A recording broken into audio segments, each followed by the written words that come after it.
టౌన్కు చెందినటువంటి బ్రహ్మం అనే వ్యక్తి వెంకట బాలాజీ అనే ఆటో కన్సల్టెన్సీని నడుపుతూ ఉంటాడు.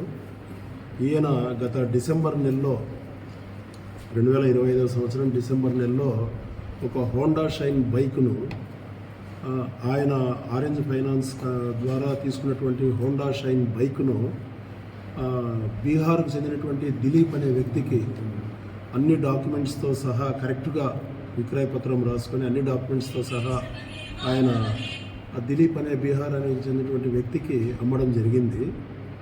అయితే ఆ వ్యక్తి దిలీప్ అనే వ్యక్తి పులివెందుల మరియు సింహాద్రిపురం ఏరియాల్లో చైన్ స్నాచింగ్ నేరాలకు పాల్పడినాడని, అతను నేరం చేస్తున్నప్పుడు ఎవరైతే ఆ బ్రహ్మం అనే వ్యక్తి అమ్మినటువంటి బైక్ను ఇతను నేరంలో వాడినాడని చెప్పి సీసీ కెమెరాల్లో కనిపించిందని ఈ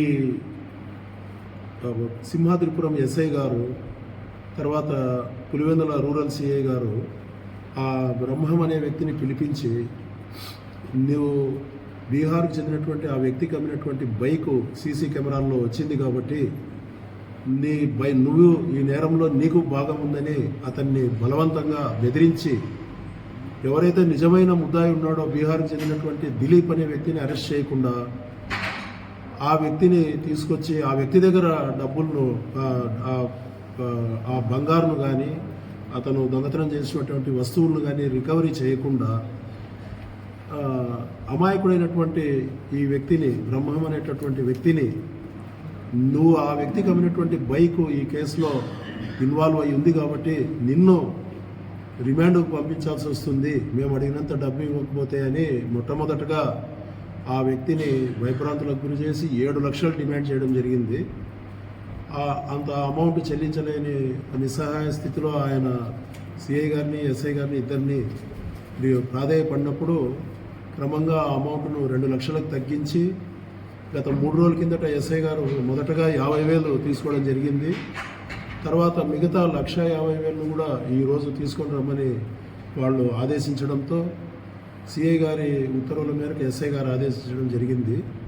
సో చెల్లించడానికి ఇష్టం లేనటువంటి ఫిర్యాదుదారుడు కడప ఏసీబీ డిఎస్పీ అయినటువంటి నన్ను సంప్రదించగా ఆయన ఇచ్చినటువంటి కంప్లైంట్ మేరకు సిఐ మీద ఎస్ఐ మీద ఇద్దరి మీద కూడా కేసు రిజిస్టర్ చేయడం జరిగింది.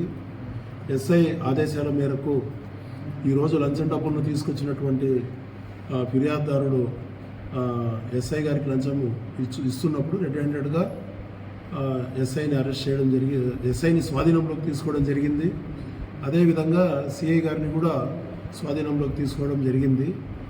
దీని మీద ఫర్దర్గా డీటెయిల్డ్గా ఇంకా వీడు ఎవరి దగ్గర వీళ్ళు డబ్బులు డిమాండ్ చేసి తీసుకున్నారనే విషయాలను కూడా ఎంక్వైరీ చేస్తున్నాము. ఎంక్వైరీ అంతా అయిన తర్వాత ఇద్దరిని రిమాండ్కి పంపించడం జరుగుతుంది. సార్